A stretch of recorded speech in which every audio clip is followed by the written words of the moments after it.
Hi, everyone. Good afternoon, and welcome to Keep Calm Crisis Talks with Clarity Global.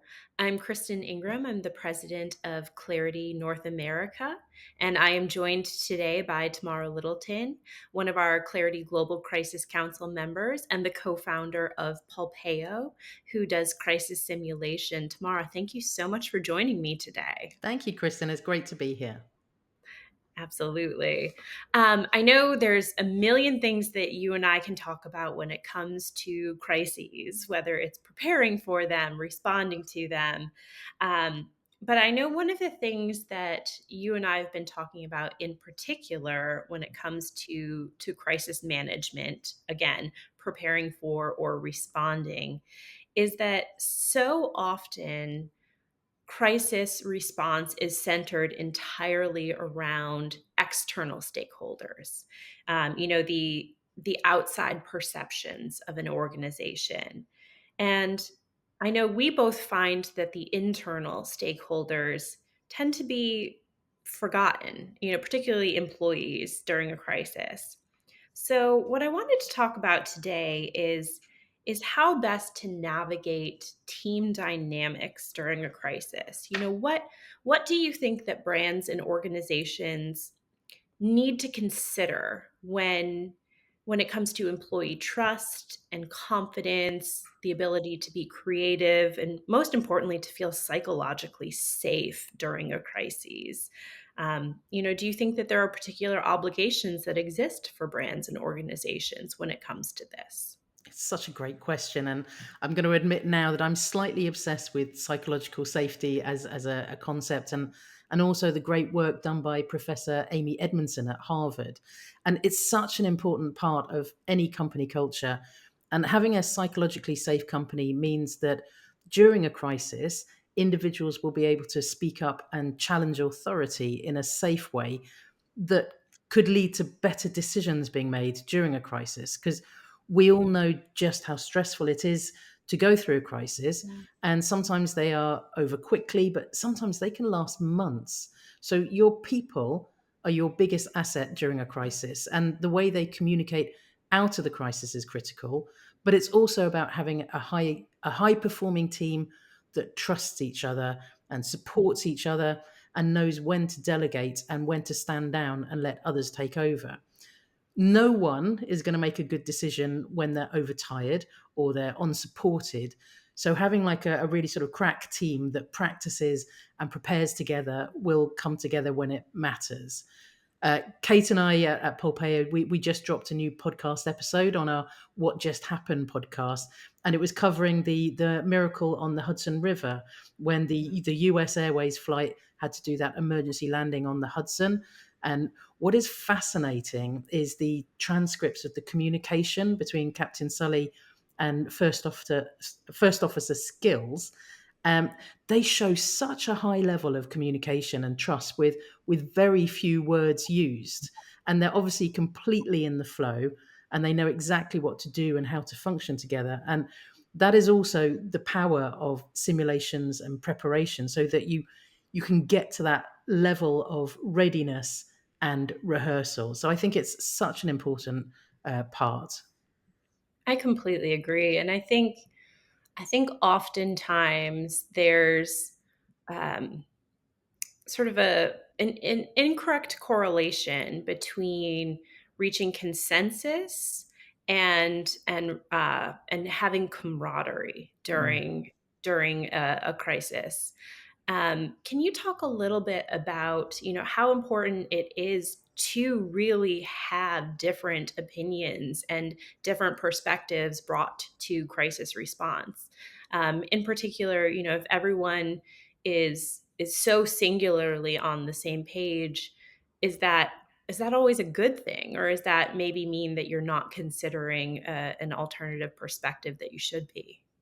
Well, I think it is part of that sort of psychological safety that if you know that you can have a voice at the table, and it doesn't matter, if you ignore hierarchy so that people can challenge, a leader and maybe move things in a different direction. I think that's when you know you have that strong team because No, if everyone is just saying yes and someone takes charge, the chances are they may have it wrong. And, it's really important to have uh, different sort of options as well. There's a great leader, Mark Frith, often talks about the need to have three different options. If you only have one option in a crisis, that's the direction you're going to go.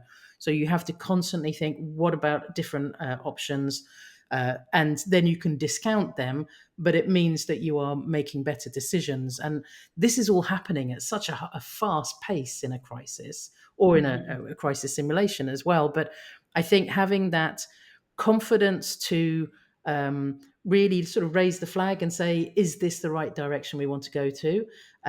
Or I think maybe we've made a mistake here. Can we like reverse and change direction? All of these things are important and they're happening in the moment. And when you have a good team, that there is confidence about having a voice at the table that is able to sort of pipe up and point that out.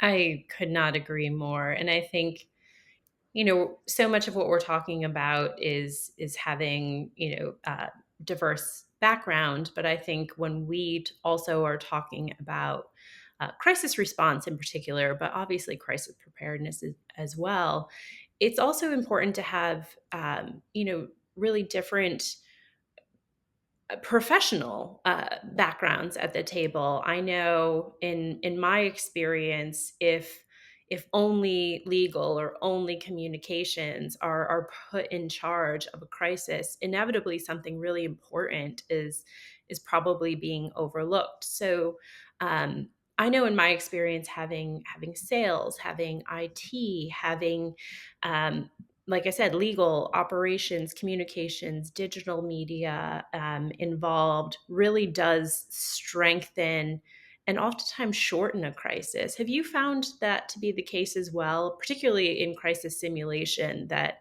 preparing for all of those minds to work together makes a stronger response when and if it's needed?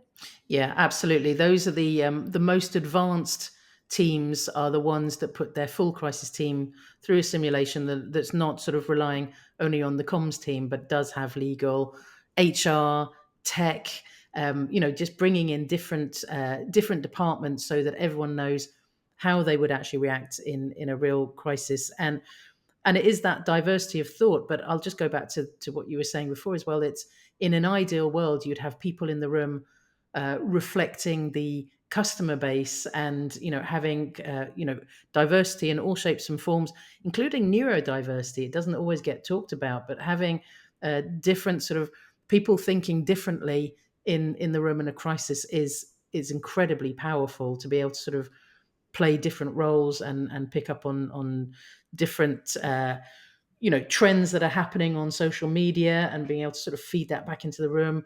And you have fast thinkers and deep thinkers, and to be able to sort of rely on all of these different skill sets is an incredible thing. That's almost like the nirvana that people are trying to get to when it comes to a crisis team. Oh, I couldn't agree more. I think the balance of the rational and the emotional is vital to a well thought out crisis response. Bringing it back to sort of the second part of the question, which is, so often leaders are thinking about crises only through the lens of an external audience. Can you talk a little bit about your experience, again, particularly through crisis simulation, of really helping and guiding those leaders to understand that response and preparedness includes that internal audience, and that is such an important group of stakeholders to proactively communicate to and to think about as an audience? It's one of the areas that we do have to remind people, what are you saying to your employees? Because you're right that everyone gets so focused on the external reputation, what's happening on social media. We bring in other elements like journalists requesting meetings, and bringing in media training and all sorts of things.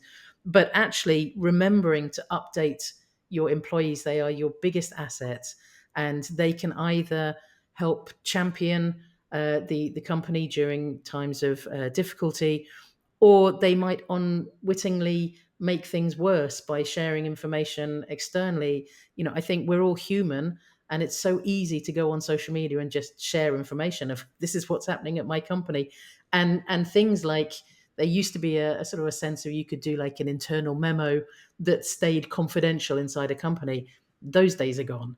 Those memos are straight away they're outside, they're disseminated, they're even like published in the in the mainstream news. And I think sometimes people use that as part of their reputation management as well, knowing that it is going to be published. So everything has changed, but if you forget to keep your internal teams and your employees updated, they will be learning about what's happening on on the news and in social media, and that's very alienating. So it's critical to have someone who is focused on internal comms, going through simulations and being right at the heart of a crisis, because they are trained and obsessed about employee welfare. So they will be the person thinking of your internal teams.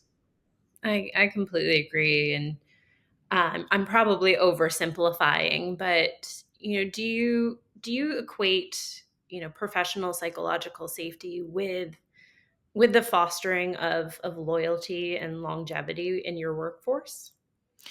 Yes, I mean, I think it is a key thing that because it allows people to challenge, but it also, there has been research done on how it leads to more creativity and risk taking, but risk taking in a good way. So I think that focus. So if I can oversimplify it, I think having a great culture leads to teams who feel comfortable about uh, going through a crisis, but also the when we do this with teams and when we're running simulations, the teams who are very connected to the values of the company just perform. They outperform their peers because they know what to do, because they know what the company would say in this position, and they're so aligned that they can defend the reputation much more easily. So I think that whole piece around culture and safety is important. And something that you did ask is about the responsibility for employees.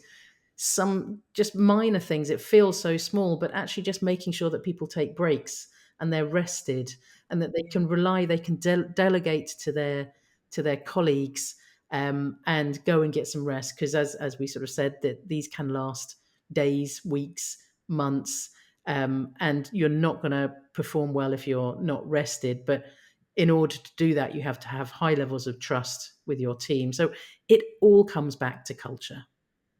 I completely agree, and I think that word is so important, trust.